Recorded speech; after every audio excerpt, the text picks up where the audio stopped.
Assalamualaikum warahmatullahi wabarakatuh. Salam sejahtera untuk kita semua. Om Swastiastu, Namo Buddhaya dan selamat pagi. Apa kabar saudara-saudariku sebangsa dan setanah air Indonesia? Luar biasa tentunya. Kembali lagi saya Roning Pandan hadir di sini untuk berbagi cerita yang kali ini bertajuk nilai-nilai kebangsaan yang bersumber dari Bhinneka Tunggal Ika.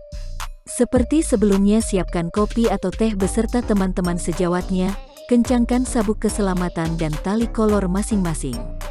Ayo kita berangkat.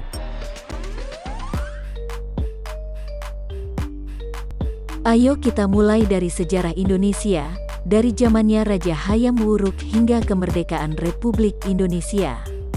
Tersebutlah pada abad ke-14, pada masa Majapahit dalam pemerintahan Hayam Wuruk, tahun 1350 hingga 1389, seorang pujangga agung Majapahit, Empu Tantular, beliau ini penganut Buddha Tantrayana, menulis suatu karya fenomenal yaitu Kakawin Sutasoma. Dalam tulisannya ini, bab 139, bait kelima berbunyi, Bina Ika Tunggal Ika, Tanhana Dharma Mangroa, yang artinya berbeda-beda itu satu, tak ada pengabdian yang mendua.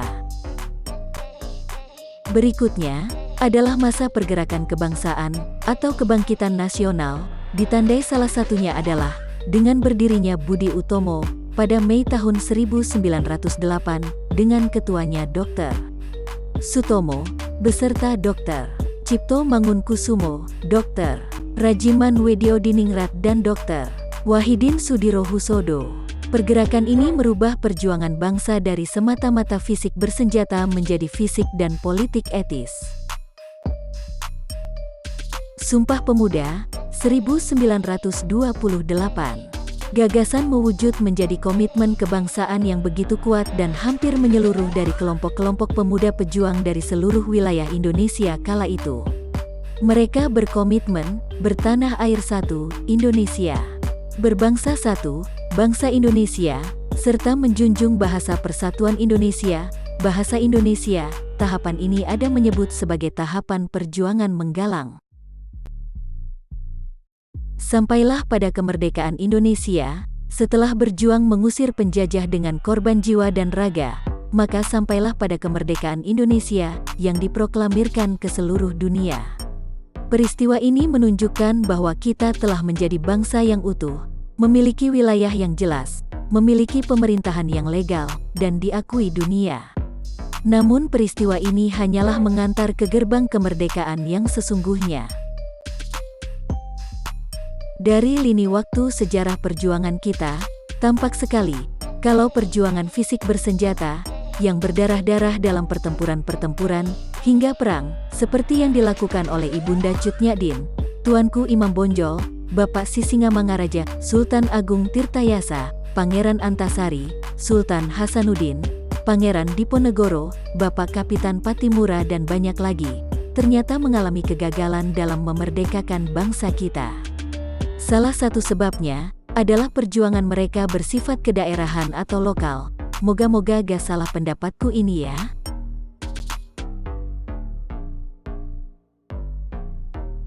Dari mana sih sumber sesanti Bhinneka Tunggal Ika itu?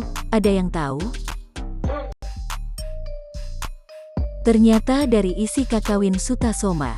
Di dalamnya salah satunya berisi wejangan, bagaimana cara mengatasi segala bentuk perbedaan agama antara Siwa atau Hindu dengan Buddha waktu itu, yang dirasakan sangat mudah sekali menimbulkan konflik komunal pada masa Majapahit. Sesanti Bhinneka Tunggal Ika sendiri adalah semboyan, yang kemudian dijadikan prinsip kehidupan dalam pemerintahan kerajaan Majapahit untuk menghindari bentrokan antar pemeluk agama yang beragam. Harapannya adalah kedamaian bisa dijaga, terutama di antara umat Hindu dan Buddha. Jadi meskipun berbeda agama, tetapi mereka tetap satu dalam pengabdian. Ayo kita tengok isi Kakawin Sutasomanya Empu Tantular. Dalam pupuh 139, bait 5, saya tidak membaca Sanskertanya semua, tetapi lebih nyaman kalau kita baca rame-rame terjemahan bebasnya saja ya. Yang pertama berbunyi, konon Buddha dan Siwa merupakan dua zat yang berbeda. Kemudian, mereka memang berbeda, tetapi bagaimanakah bisa dikenali? Lantas, Sebab kebenaran Jina atau Buddha dan Siwa adalah tunggal. Akhirnya Bina Ika Tunggal Ika, Tanhana Dharma Mangroa, yang bermakna berbeda-beda tetapi tetap satu. Tidak ada kebenaran yang mendua.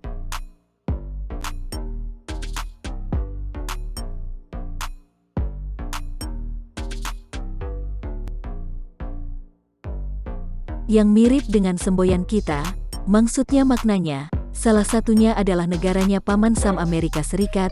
Kelihatannya buku Sutta Soma sudah dibaca mereka dulu ya, luar biasa. Tetapi mungkin keanekaragaman mereka sebanyak kita juga ya.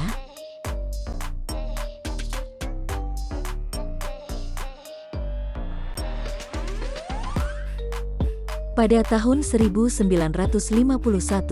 Bapak Muhammad Yamin mengusulkan Bhinneka Tunggal Ika dijadikan semboyan bagi Negara Kesatuan Republik Indonesia tahun 1951, adalah 600 tahun setelah diungkap oleh Empu Tantular.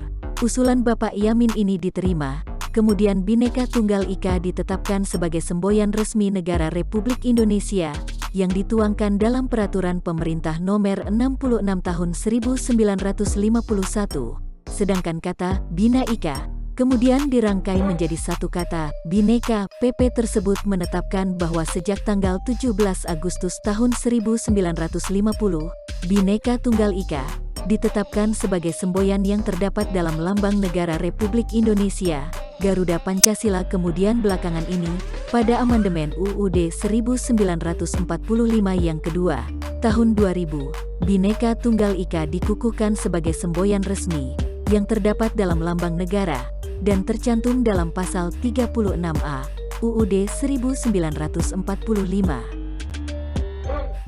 Ngomong-ngomong, tahukah saudara-saudariku sekalian, siapa sebenarnya perancang lambang Garuda Pancasila, lengkap dengan semboyan Bhinneka Tunggal Ikanya? Ternyata beliau adalah Sultan Hamid II dari Pontianak, Kalimantan Barat. Paling tidak beliau membuat 3 konsep usulan, hingga menjadi bentuk seperti saat ini. Luar biasa ya kan? Bagaimana kondisi Bhinneka Tunggal Ika saat ini? Maksudnya adalah bagaimanakah sih implementasi nilai-nilai yang dikandungnya dalam kehidupan bermasyarakat, berbangsa dan bernegara sehari-hari? Antara lain bisa kita lihat bahwa kemiskinan masih ada di sekitar kita, yang mengindikasikan bahwa pembangunan nasional belum bisa secara adil dirasakan oleh semua rakyat kita. Bentrokan antar suku, antar pemeluk agama, antar sekolah, bahkan antar tetangga kampung, biasa kita dengar dan tonton serta temui di lingkungan kita. Ini menunjukkan bahwa kita sulit untuk menerima perbedaan yang ada di tengah-tengah kita. Mentang-mentang saya punya moge, apalagi Harley Davidson, maka semua orang harus minggir. Bila saya dan teman-temanku sedang lewat, peduli amat mereka mau lewat, dan juga bayar pajak, yang penting saya duluan. Arogansi seperti ini juga sering kita temui di ruang publik. Pada acara bulu tangkis ASEAN Para Games 2022, tim beregu putra yang saling memahami satu sama lain, menghasilkan emas pertamanan sempurna, sangat membanggakan ya kan? Dan selanjutnya adalah musim penurunan diskon hukuman berhadiah bagi yang mulia para koruptor. Dan menurut mereka si juragan diskon, inisiatif ini sama sekali nggak melukai hati rakyat kok, kata mereka, biasa saja bro. Disinilah baru kelihatan bahwa Bhinneka Tunggal Ika menjadi sangat penting untuk menyatukan bangsa Indonesia yang majemuk, karena beragam budaya, agama, etnik, adat istiadat, bahasa, ras dan lain-lain perbedaan. Tetapi apa saja sih nilai-nilai yang bersumber dari Bhinneka Tunggal Ika ini? Ternyata paling tidak ada 9 nilai, yaitu toleransi, keadilan, gotong royong, solidaritas, kejujuran, kepercayaan, tanggung jawab, kepedulian dan produktivitas. Wah banyak sekali, tetapi kalau kita cermati 9 nilai ini ternyata berpusat pada nilai-nilai toleransi, keadilan dan gotong royong saja.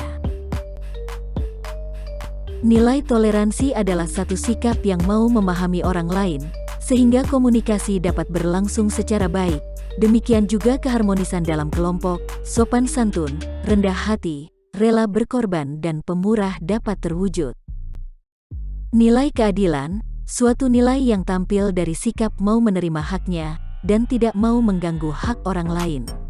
Termasuk di sini adalah berkeadilan sosial, pemerataan ekonomi, keterbukaan, keseimbangan, persamaan, non-kontradiksi, sikap hormat dan bijaksana.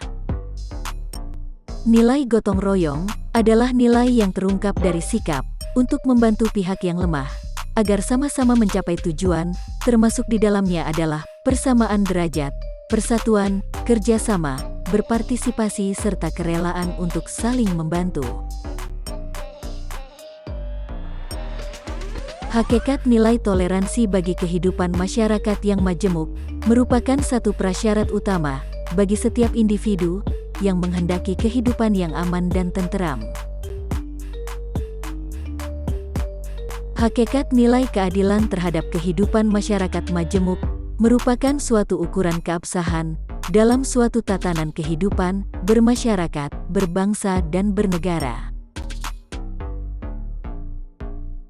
Hakikat nilai gotong royong dalam kehidupan masyarakat majemuk terjadi akibat didorong oleh kebutuhan yang tidak dapat dipenuhi sendiri dan dibantu oleh akal pikiran yang dimilikinya. Terus bagaimana dan di mana nilai-nilai tadi diimplementasikan? Secara umum adalah dimulai dari diri sendiri, keluarga, kemudian ke lingkungan yang lebih besar, kantor, sekolah, organisasi. Lebih besar lagi seperti RT, RW, kecamatan dan seterusnya, hingga negara.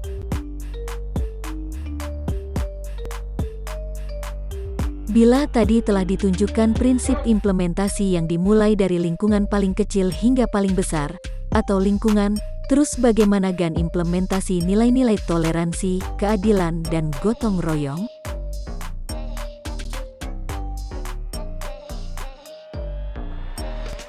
Implementasi nilai toleransi secara umum dilakukan dengan dialog dan kegiatan seni budaya.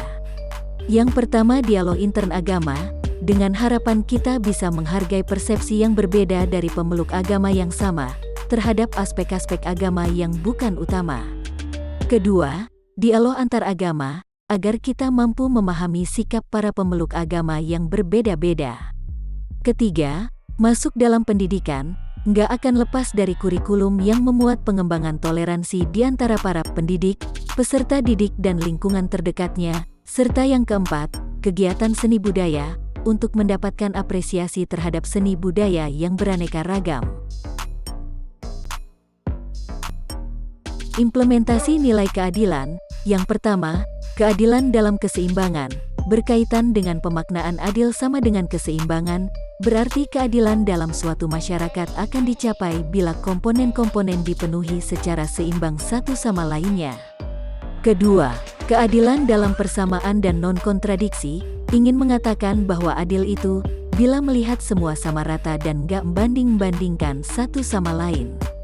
Yang ketiga, keadilan dalam pemberian hak kepada pihak yang berhak. Hal ini terkait dengan konsistensi dalam melaksanakan pemberian hak kepada pihak yang telah disyaratkan sebelumnya. Dan yang keempat, keadilan dalam pelimpahan wujud berdasarkan tingkat dan kelayakan, yang sebenarnya terkait dengan keadilan Tuhan yang Maha Esa dalam menganugerahkan sesuatu kepada hambanya, sesuai dengan tingkat amalan masing-masing.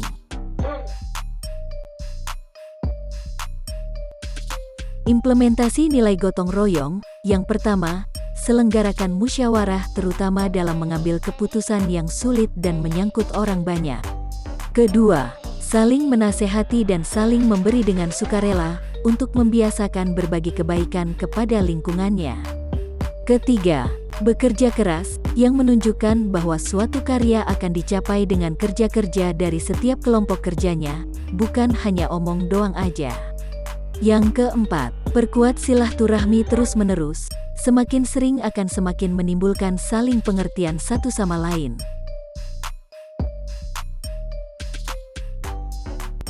Bila kita simpulkan, cerita dari pertama hingga di sini, maka akan berbunyi bahwa Sesanti Bhinneka Tunggal Ika merupakan pernyataan jiwa dan semangat bangsa Indonesia yang menjunjung tinggi kesatuan. Semboyan itu merumuskan dengan tegas adanya harmoni antara satu itu dan berbeda-beda itu, yakni kesatuan dalam kemajemukan. Esensi nilai-nilai Sesanti Bhinneka Tunggal Ika meliputi nilai toleransi, nilai keadilan dan nilai gotong royong, serta setiap komponen bangsa sebaiknya mengambil peran sebagai perekat bangsa dengan mengembangkan kemampuan mengaktualisasikan nilai-nilai Sesanti Bhinneka Tunggal Ika demi utuhnya NKRI sepanjang zaman.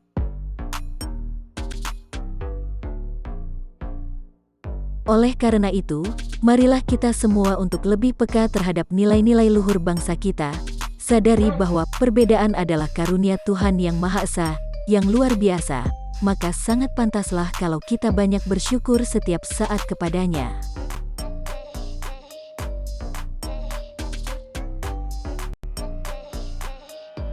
Pada akhirnya, sampai juga pada penghujung cerita kita ini, mohon maaf sedalam-dalamnya atas semua kekurangan dalam pemaparan ini. Saya tutup dengan wabillahi taufik wal hidayah. Wassalamualaikum warahmatullahi wabarakatuh. Om Santi, Santi, Santi Om. Selamat pagi. Insya Allah kita akan bertemu lagi pada kesempatan yang akan datang. Terima kasih.